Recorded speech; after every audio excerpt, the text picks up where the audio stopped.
Hi everyone, this is Kieron from Proteus Astrology, and I'm doing a recording of this article. I usually do articles, but I decided to do a recording, and this is to celebrate the entry of the moon into Taurus. And actually, at the time of recording, which is 6:43 p.m. UK time, Monday evening, the moon goes into Taurus. So what does that mean? Well, it's like stepping into a nice warm bath of healing salts, or you might feel more inclined to just lounge around on the sofa, or put on your best clothes and just luxuriate, or listen to music and get really deeply into it, or just relish every single tactile sensation of whatever it is you're doing. But the way to enhance it is to make sure it's ultra comfortable and ultra physical, because that's what the moon in Taurus really loves best. So here are some images of the moonlight, a couple of them by Samuel Palmer and several of Selene, the moon goddess, overlooking her lover Endymion, just to get you in the mood. One of the things that could happen when the moon is in Taurus is that you want to luxuriate, and that costs more money than you can have in the bank. So just be careful about that. But I really want to ask this question. So why is it that the moon in Taurus is supposed to be the best place for it? It seems to be right, but just what are the reasons for that? And why is it said to be exalted there? Because when you think about it, the archetypes of Venus and the moon, they could be quite different. They're both feminine, but they sometimes don't get on. And there could be a rival mother-daughter dynamic sometimes, because the moon is usually the responsible, dutiful carer, the sensitive one, the one who nurtures, but Venus, who is the ruler of Taurus, is sometimes flirty and capricious and carefree and even capable of evil machinations. So what is going on here? Is it a direct challenge? This is what I want to think about. So here we have Venus on the left and the moon on the right.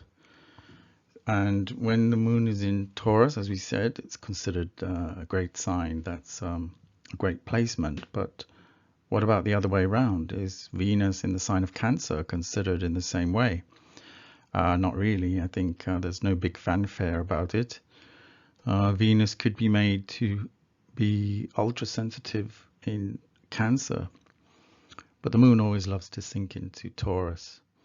So the picture needs to be a little bit nuanced. With Venus and the moon, there could be a mother-daughter rivalry, where in Taurus the love flows both ways, but in Cancer it doesn't quite. The rivalry for the favor of the menfolk in the family can become an issue about who is the real matriarch there. That is really a thing, that's not something to be ignored, but it may depend whether that manifests or not. So a simple way to see the difference here between Venus and the moon is to think of it like a tussle between what we want, which is Venus, and what we need, which is the moon. You can't always get what you want, and you might be peeved about that, but you could be happy just getting what you need. But that takes some doing. So wants and needs are not the same thing. They're not good or bad in themselves. They could be reasonable, but they can be excessive and manipulative. So it really depends. But I would say that Venus certainly seems to be cooler about hosting the moon than the moon is hosting Venus. And even when we look at the night sky, you might think, oh, there's a little bit of rivalry. The moon shines much brighter than Venus. But when they're seen together, they seem to act in harmony. They look beautiful together. They do a duet.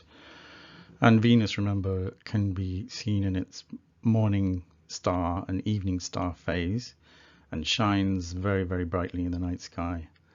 We're used to the moon doing that, but Venus can also be in the background, just as bright and twinkling as the moon. So a lovely placement might be if you have in your chart the moon in Taurus and Venus in Cancer, and you would experience this beautiful dynamic, which could have this hidden tension. Would always depend. Another great thing would be if you had the moon in the fifth house, which is the house of Leo, because and this is another almost contradiction, because it's considered very fertile in the house of Leo. You may also have a lunar kind of sun and a solar kind of moon. So let's say you had the sun in Cancer but the moon in Leo, and that too is a kind of mutual reception. Interestingly, single Lana Del Rey has this, and she comes across as a very powerful female archetype with very strong opinions on everything, but very soft and moody as a singer.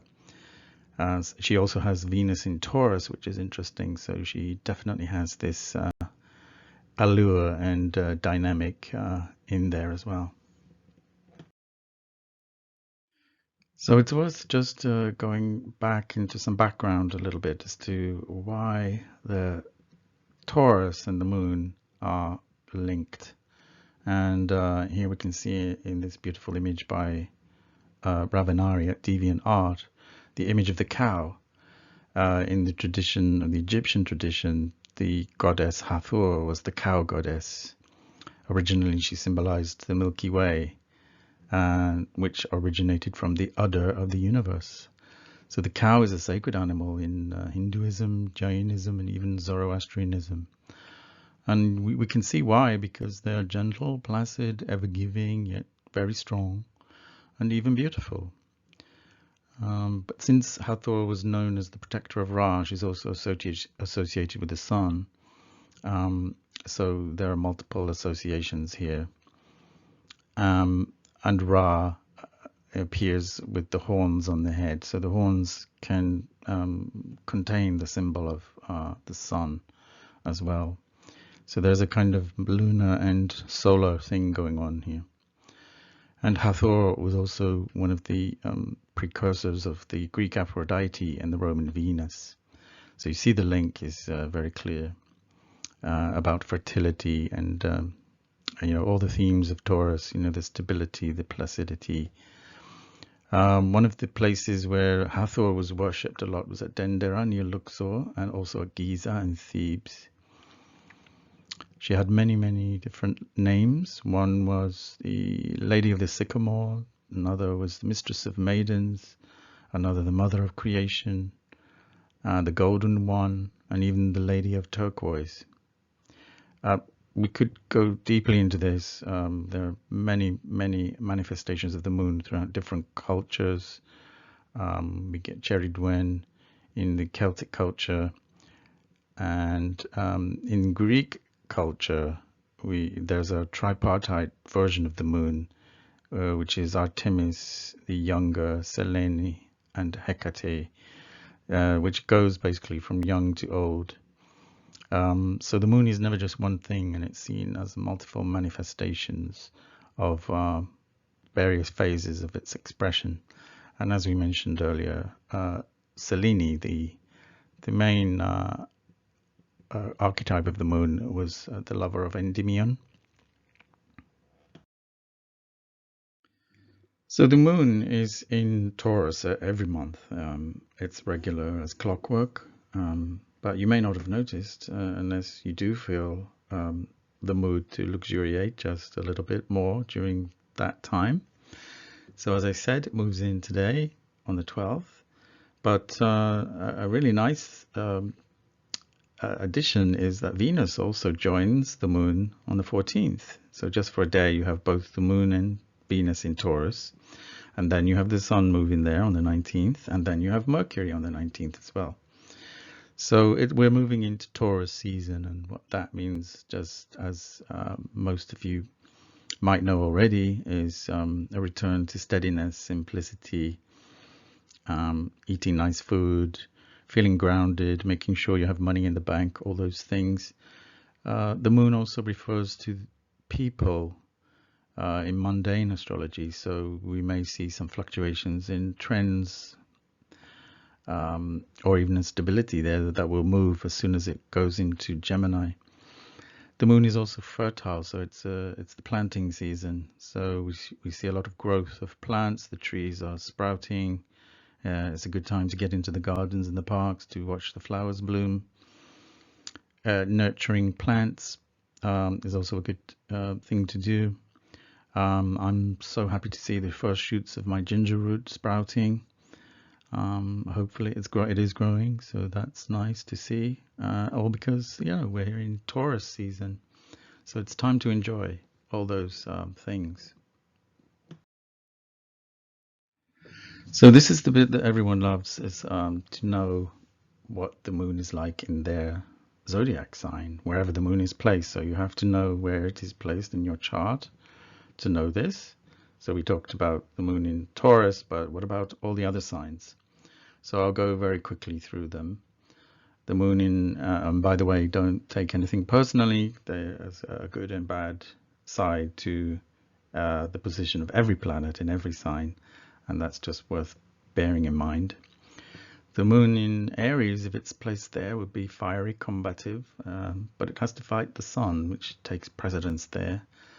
I'll skip Taurus because we've already said. The moon in Gemini would be volatile, swift, it could be fickle, and definitely loves information, so information junkie. In Cancer, the moon it's in its home sign there, so it would be very caring, sensitive, nurturing, considerate, but there is also that danger of mothering. The moon in Leo would be very drama conscious, maybe a bit attention seeking, but heart-centered, warm and sincere. In Virgo, the moon gets very careful, attentive. It can be overly meticulous, not easily satisfied, and tries to fix things. The moon in Libra would be calm, balanced, and reasonable, but has a tendency to flip-flop and maybe lose its own center. The moon in Scorpio is deep and keeps emotions hidden as this placement transforms through love, so it keeps others guessing. You might find that the wall comes down and you may never know what's going on. The moon in Sagittarius is noble, boisterous, a bit crusading, loves a bit of rough and tumble. It's the adventure sign. The moon in Capricorn is similar to Taurus in a way because it's an earth sign, steady and solid, but undernourished and maybe a bit lodged in its ways. So it may need a bit of kindness and attention. The moon in Aquarius is calm in a crisis, so good to have around, but a little bit aloof, tendency to be philosophical or even at worst disconnected, but not always, fairly balanced. And then the moon in Pisces is poetic and attuned to spiritual realms, but this could lead to being flooded with psychic debris, so there's a danger there too. Just before we finish off talking about the moon, it's worth connecting a little bit deeper with the visual imagery and the symbolism of the moon through tarot cards. We've got 3 different types of tarot card here.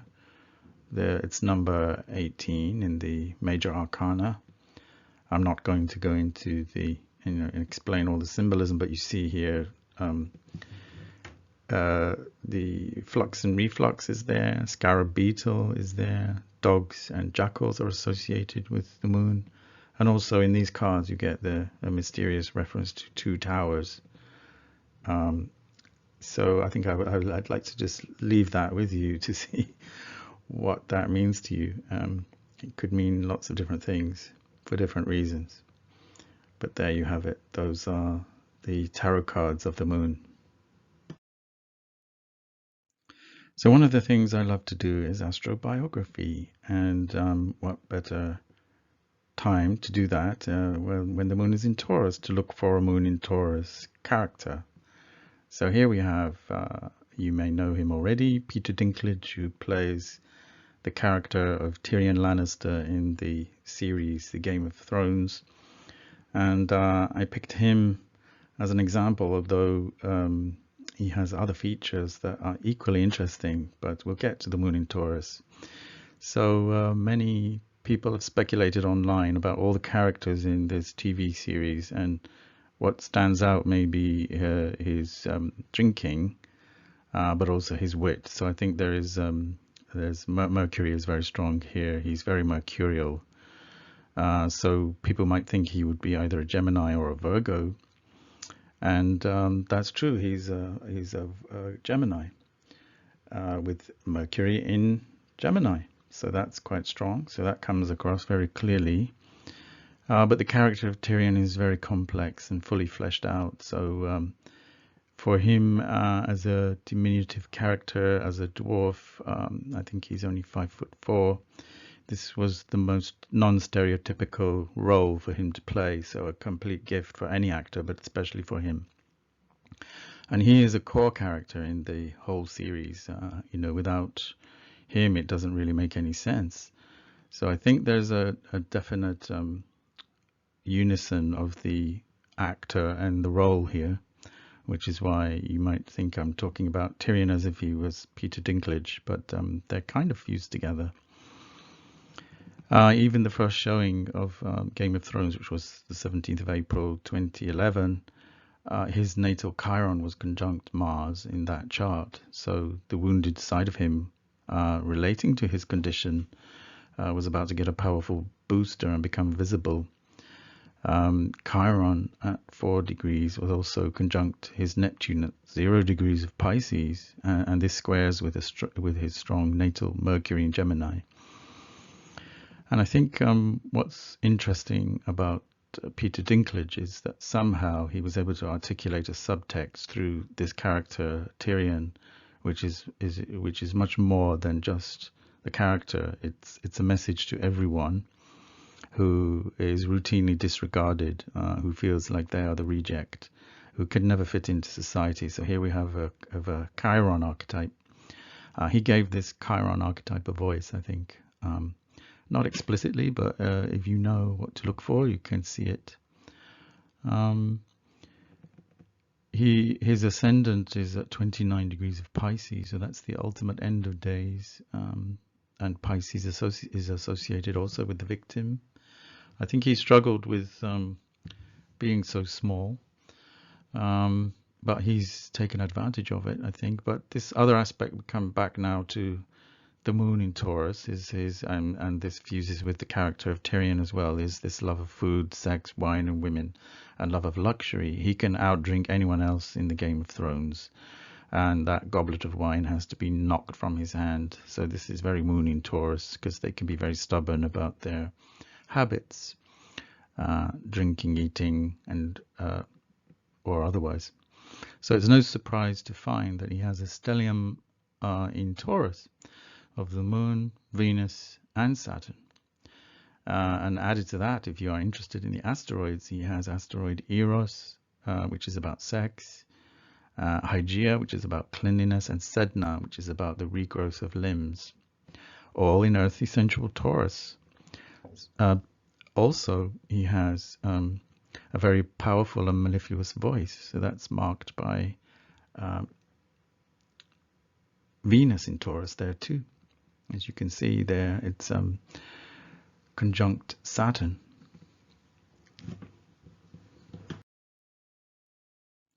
So you could pick out many quotes by this character, Tyrion Lannister. Here are just two of them. The first one really exemplifies a mercurial signature.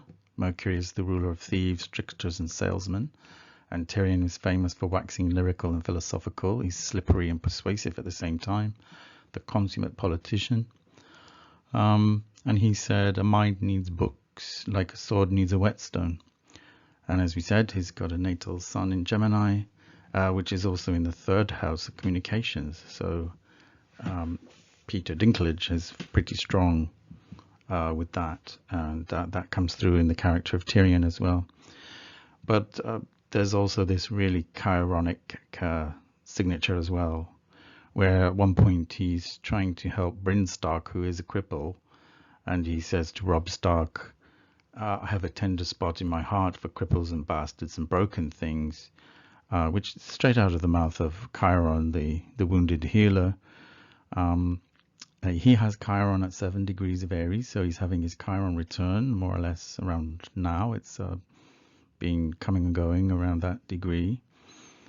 And Chiron is conjunct his ascendant, which is where the North Node is. So this fuses together this leading role about giving voice to the outcasts and being the scapegoat, the scapegoated character, which is kind of interesting.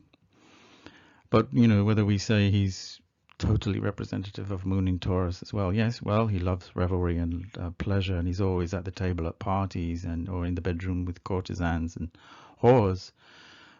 So there's that as well. So he's a complex character, and all this is intricately woven together, I think. So it could also explain why he's such a popular icon and even a sex symbol. So I've taken you on a mini tour of the Moon in Taurus, exploring lots of different aspects of this placement. And you can find a lot more information on my website. If you're interested in astrobiographies, I particularly recommend going to the website to find out. I mean, on a previous blog, I also used to do astrobiographies. And what you won't find is biographies of the royals or politicians, though that's just not my thing. I'm much more interested in the oddballs, the interesting characters, the artists, the muses, the writers, mystics. So that's what you'll find there. What I did was throughout a whole year, I went through the entire zodiac and picked representatives of that particular sun sign based on what they said. And I thought that was a great way to not only learn about astrology, but to see how the sun sign speaks through the words that people say. So that was a great revelation and insight. So you can read more there. So finally, if you want to get in touch with me, there's the email at Proton Mail. You can look at the website. And yeah, it would be great to hear from anyone. I've also got pages on Gab and on Telegram and Patreon and MeWe and various other sites. So be good to hear from you, and have a great time with the Taurus season. Thank you very much.